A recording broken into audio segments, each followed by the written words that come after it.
5번째 시간인데요. 제가 첫 번째 시간에 아마 힌트를 드렸던 것처럼 오늘은 한 여성 가수에 대해서 이야기를 해볼 텐데요. 그 사람이 누구냐면 두구두구두구두구 바로 에이미 와인하우스입니다. 아마 에이미 와인하우스의 가장 대표적인 노래를 꼽아보자면 저는 백투블랙이거든요. 그래서 오늘 의도치 않게 검은 의상을 딱 입고 왔는데 그래서 그런지 그 노래가 유독 생각나는 밤이네요. 사실 제가 에이미 와인하우스 노래를 많이 들었던 때는 그 직전 남자친구를 만날 때가 아니라 그 전에 남자친구를 만날 때였거든요. 그런데 그 남자친구는 지금 생각해보면 회피형 애착 유형이었던 것 같아요. 저는 굳이 설명하지 않아도 불안형 애착인 거를 너무나 잘 아실 텐데 상대는 회피형이었거든요. 근데 그때는 그걸 몰랐어요. 회피형, 뭐 불안형, 안정형 애착 유형에 대한 것을 전혀 모를 때였는데 그러다 보니까 그 남자친구한테 굉장히 많이 끌려다녔거든요. 그때 왜 헤어지고 나서 모든 이별 노래가 다 자기 얘기처럼 느껴질 때가 있다고 하잖아요. 근데 저는 그 이별 노래들 중에서 에이미 와인하우스의 노래가 가장 많이 마음에 와닿았고 그래서 굉장히 많이 들었던 것 같아요. 그때쯤에 이제 에이미라는 그 에이미 와인하우스의 자전적인 다큐멘터리 영화죠. 그래서 그 영화를 정말 많이 봤었는데 그걸 보면서 '너무 나같다. 저 사람은 내 소울메이트가 아닐까?' 싶을 정도로 그 사람의 모든 행동이 다 이해가 되고 그리고 그 사람을 보면서 나를 이해하게 되는 그런 경험을 했었거든요. 그런데 그분이 그러니까 그 사람이 활동할 때는 제가 지금보다 훨씬 어렸을 때여 가지고 활동할 당시에는 잘 몰랐고 이제 사망한 이후에 제가 그 사람의 노래를 이제 많이 듣게 됐고 했었던 건데 활동을 할 때에는 사실 그 사람의 행동을 되게 기이하게 보고 이상하게 봤다고 하더라고요. 근데 전 동시대를 살았어도 그러니까 그때 저랑 비슷한 나이였어도 그게 그렇게 이상하게 보이지 않았을 것 같은 느낌이 드는 거예요. '사람들은 왜 저 사람을 그렇게 문제가 많은 사람, 말썽쟁이 이렇게 보는 걸까? 왜 이상한 사람으로 보는 거지?' 라고 그런 생각이 들 정도로 저는 그 사람의 행동이 왜 그렇게 행동할 수밖에 없었는지가 너무 이해가 되는 거죠. 그래서 '참 안타깝다. 저런 이해를 왜 받지 못하고 악플이나 사람들의 이야기에 가십거리로 쓰였어야 했을까?' 하는 마음이 많이 들었어요. 특히 제 마음에 많이 와닿았던 이야기가 뭐였냐면 그 아까 전에 제가 백투 블랙이라는 노래 말씀드렸잖아요.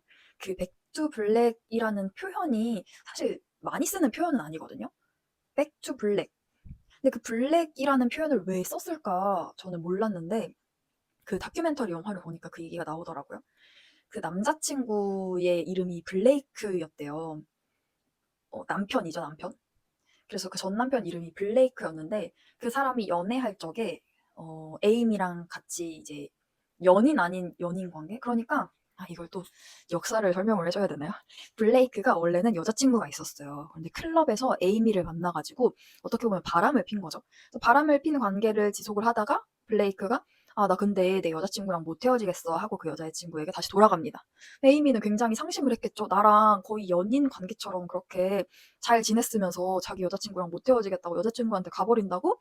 그거에 대한 배신감을 이제 노래를 한 게 백투 블랙인데 그러다 보니까 거기 에서 그 후반부쯤에 그 블랙하는 블랙, 블랙, 블랙 이렇게 읊조리는 그 파트가 나오거든요. 그래서 그 사연을 듣고 그 노래를 들으면 더 슬퍼요. 그 남자는 자기 여자친구에게 갔지만 나는 결국에 또 그 사람에게 블레이크에게로 백투 한다는 거죠. 아무튼 그런 아픈 사연이 있는 노래인데 그 블레이크와 연애를 할 적에 이제는 완전히 이제 그 여자친구랑 다 관계를 청산하고 둘이 정말 연애를 하게 됐어요. 결국에는 연애도 하고 결혼도 하게 되는데 그 남자친구랑 굉장히 드라마틱하게 싸우거든요. 그러다 보니까 이 둘이 그냥 싸우는 것도 아니고 같이 약을 하면서 술에 취해 가지고 막 싸움을 해요. 그러다 보니까 얼마나 감정이 격해졌겠어요. 그래서 뭘 하다가 블레이크가 손을 다쳤다 그랬나? 유리 조각에 손을 긁혔다고 했나? 싸우다가 아무튼 유리를 깨 가지고 뭐 그런 사고가 났었대요. 근데 그 유리 조각을 집어들고 에이미가 자기 손을 긁으면서 "네가 하는 건 나도 할 거야."라고 이야기를 했다라는 그런 어 뉴스를 봤는데 그 내용도 영화에 나오거든요. 그 행동이 영화에서는 굉장히 비극적으로 그려지죠. 어떻게 보면은 에이미가 이런 비극적인 결말을 맞게 된 게 그 남자친구 때문이니까. 그래서 '아 그 남자친구는 정말 독버섯 같은 사람이야.'라는 것을 표현하기 위해서 그 장면이 이제 나와요. 피투성이가 돼 가지고 그 신발인지 양말인지가 다 피에 젖을 정도로 팔이랑 얼굴에 다 피가 범벅이 된 상태로 둘이 손을 잡고 이제 파파라치 사진이 찍힌 그 장면이 나오거든요, 영화에서도. 그거를 보고 사실은 끔찍하죠. 연인 사이에서 저렇게까지 피투성이가 될 때까지 싸우는 거잖아요. 근데 저는 에이미가 무슨 마음으로 그렇게 행동을 했는지 좀 알 것 같은 거예요. 상대가 하는 건 다 나도 하고 싶은 거죠. 상대가 아파하면 나는 그 고통도 같이 느끼고 싶은 그 마음을 저는 좀 이해할 수 있었거든요. 그래서 저도 이거랑 비슷하게 어떤 행동을 했었냐면 그 예전에 만났다던 회피양 남자친구 있잖아요. 그 남자친구가 흡연자였어요. 근데 저는 그 남자친구랑 만나고 있을 때에도 보건교사였기 때문에 담배를 너무너무 싫어하는 사람이었거든요. 근데 남자친구가 워낙에 담배를 그냥 좋아하는 정도가 아니라 집에 담배를 한 보루? 보루라고 하잖아. 요즘 보루라는 단위도 잘 안 쓸 텐데.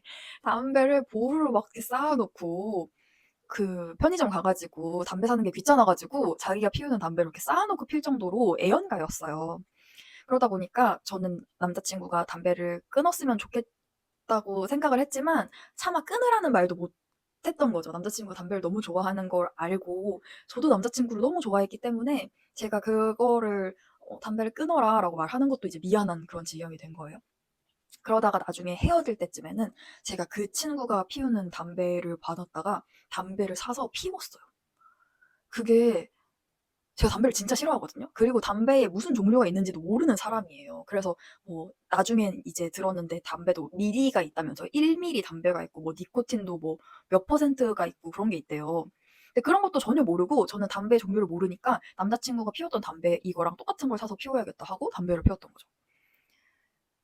그게 어떤 마음이었냐면 그 에이미의 마음하고 비슷했던 것 같아요. "너가 하는 건 나도 할 거야." 이거를 음 뭐라고 딱 설명하기가 힘든데 그런 감정이 들었어요. 남자친구가 아프면 나도 똑같이 아프고 싶은, 그리고 남자친구가 느끼는 감정을 나도 오롯이 느끼고 싶은 그런 감정이 생기더라고요. 그래서 그 도밀 씨가 어디서 왔나 생각을 해 봤는데 이건 확실하지 않고 그냥 제 생각이거든요. 그냥 불안해서 시작을 했던 것 같아요. 불안해서 시작을 해서 남자친구는 내가 아니잖아요. 그러니까 내 몸은, 내 손과 발은 내 마음대로 움직일 수 있는데 남자친구는 그러지 않잖아요. 그런 상황이 너무 불안하니까 남자친구가 마치 내 손, 내 발을 가지고 있는 것처럼 느껴지도록 똑같이 삼고 싶었던 것 같아요, 상대를. 상대가 느끼는 건 나도 느끼는 거고 내가 느끼는 걸 상대가 느꼈으면 좋겠다라는 생각으로 처음에는 그거를 의식적으로 한 거죠. 담배를 똑같이 사서 피우는 것처럼. 혹은 에이미처럼 상대가 다쳤을 때 나도 너랑 똑같이 할 거야 하고 똑같은 부위에 피를 내는 것처럼. 근데 이게 무의식의 영역으로 들어가면서 어떻게 되냐면 내 감정이 상대의 감정이라고 생각을 하는 거예요. 그래서 제가 직전 남자친구랑 연애를 하고 헤어질 때 힘들었던 게 뭐냐면 나는 아직 이 사람을 너무 사랑하는데 상대는 그게 아니라는 것을 깨닫는 게 너무너무 힘들었어요. 왜냐면 내가 이 사람을 이렇게 좋아하면 상대도 나를 이렇게 좋아할 거라고 생각을 하는 거예요. 그게 의식적으로 되는 게 아니라 그냥 무의식적으로 그게 당연했던 거죠. 그러다 보니까 남자친구는 이미 저에 대한 마음이 식었음에도 저는 그거를 납득을 못 시키는 거예요. 이해가 안 되는 거고 놔주지를 못하는 거죠. 그래서 헤어질 때 되게 많이 힘들었었고, 그리고 이런 경우와 다르게 저도 이제 제가 먼저 마음에 식는 경우가 있을 거 아니에요. 그럴 때는 저는 가차없이 헤어지는 편이었거든요. 그래서 이게 앞뒤가 안 맞잖아요. 내가 좋아하고 상대가 나를 안 좋아할 때에는 막 그렇게 매달리더니 정작 내가 마음이 식었을 때는 가차없이 헤어지자고 하는 게 왜 그럴까 생각을 해 봤더니 내가 상대에게 마음이 식었으면 상대도 금방 식을 정도의 감정 정도로만 여겼던 거죠. 그래서 그렇게 헤어지는 게 어렵지 않았던 거예요. 상대 입장에서는 굉장히 많이 힘들었겠지만 그 힘듦을 공감을 못 하는 거죠. 나는 마음이 다 떠났으니까. 그래서 이게 연애할 때도 남자친구가 저한테 많이 했던 말이 "연애를 너 혼자 하냐." 이런 말을 되게 많이 했거든요. "너는 너 혼자 연애를 하는 것 같다. 우리 둘이 연애를 하는 게 아니라 너 그냥 하고 싶은 대로 너 혼자 연애를 하는 것 같다."라고 했던 게 사실 그때 당시엔 되게 서운했거든요. 왜냐면 내 딴에는 상대를 엄청 배려하고 나보다도 상대를 막 더 생각하면서 그렇게 연애를 했었는데 '왜 저렇게 이야기를 할까?' 하고 서운한 마음이 들었었는데, 근데 그때도 사실은 맞아요.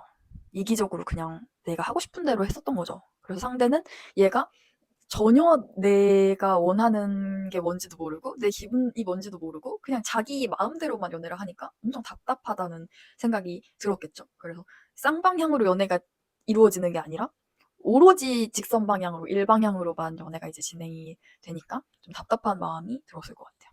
그래서 그 전 남자친구랑 헤어졌을 때 되게 많이 마음을 물어봤어요. 그 상대의 마음을 모르니까. 내 마음만 알겠지 상대의 마음은 모르니까.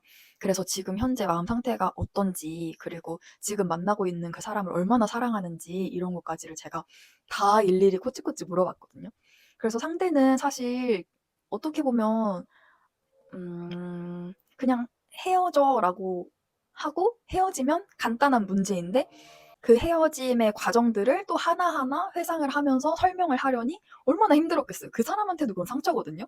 왜냐면은 어쨌든 둘이 같이 연애를 했고 헤어짐을 말하는 상태에서 상대가 사이코패스, 소시오패스가 아닌 이상 "나 더 이상 너 사랑하지 않고 난 너 별로고 지금 만나고 있는 사람이 너랑 비교도 안 될 만큼 좋아."라고 이야기하는 게 얼마나 괴롭겠어요. 그래서 저한테도 상처였지만 상대한테도 그렇게 상처를 줘 가면서 내 머리로 '아 이 사람은 정말 나에 대한 마음이 식었구나. 우리는 끝이구나.'라는 게 납득이 될 때까지 그 관계를 끝내지 못하고, 납득하지 못하고 인정하지 못하고 막 붙들고 있었던 거죠. 그래서 저는 제가 생각했던 사랑이 되게 솔직하고 순수하다고 생각을 했거든요. 뭐 어떻게 보면은 그렇게 생각할 수도 있겠죠. 되게 좀 유치하잖아요. "너가 아프면 나도 따라 아플 거야." 하면서 자기 손목을 자기 손에 상처를 내는 그 마음이 되게 어린애 같은 마음인 것 같고, 또 순수하다고 하면 순수할 수는 있겠는데 사실은 이기적인 마음이죠. 원래 사랑은 이기적인 감정이라고 하기는 하지만 상대가 원하는 건 그게 아니었을 거거든요. 저는 이제 상대를 많이 배려한답시고 너가 아프면 내가 똑같이 아프고 너 대신 내가 아팠으면 좋겠고 막 이런 마음으로, 그게 헌신이라고 생각하고 배려라고 생각하고 사랑이라고 생각을 했지만 정작 상대가 원하는 건 그게 아니었을 거거든요. 그래서 조금 '성숙한 연애를 배워야겠다.'라는 생각이 들었고, 딱 그 에이미 와인하우스도 그렇고 저도 그렇고 20대 후반 에이미 와인하우스가 27살에 사망을 했거든요, 약물 중독으로. 그 20대 때 할 수 있었던 사랑의 모습이었던 것 같고, 그리고 그거를 전혀 숨기지 않는 당당한 사람이었고, 그렇기 때문에 정말 저 멀리 있는 영국에서, 저 멀리 있는 영국에서 살았던 사람에게 동질감을 느낄 정도로, 소울메이트라고 느낄 정도로 저한테 굉장히 많은 힘이 됐었거든요. 아마 에이미라는 사람을 만나지 못했으면 저는 제가 진짜 정신 나간 사람이라고 생각했을 것 같아요. '왜 나는 이러지? 다른 사람들은 아무도 저러지 않는데 왜 난 이 모양 이 꼴이지?'라고 생각을 했을 텐데, 그냥 그 사람의 존재가, 그리고 그렇게 대단하고 멋있는 사람도 저렇게 사랑을 했다는 게 되게 많이 위로가 됐고, 그리고 우리한테 남겨준 좋은 음악들이 굉장히 많잖아요. 저는 딱 9월 때쯤에 날이 좀 선선해질 때 에이미 노래가 많이 생각이 나거든요. 그래서 올해도 9월 내내 에이미 노래를 들었는데 들어도 너무 좋은 것 같고, 정말 제 인생에 많은 의미를 남기고 간 사람이라서 꼭 이야기를 하고 싶었어요. 그리고 그게 너무 멋있어요. 남들이 손가락질하고 욕해도 꿋꿋하게 음, 자기가 옳다고 생각하고 무너지지 않는 그 모습이 진짜 멋있는 것 같아요. 그러기 너무 힘들었을 것 같아요. 저는 만약에 에이미가, 그러니까 저는 이제 에이미를 보면서 힘을 얻었지만 에이미는 힘을 얻을 사람이 없었을 거잖아요. 자기가 되게 이상하다고 여겼을 거고, 그러다 보니까 남자친구한테 막 휘둘려서 같이 약물도 막 하게 되고 결국엔 약물 중독으로 사망까지 하게 되는데, 좀 안쓰러운 마음이 들기도 하고, 참 신기한 것 같아요. 이 감정과 감정이 이렇게 강하게 연결된다는 느낌이.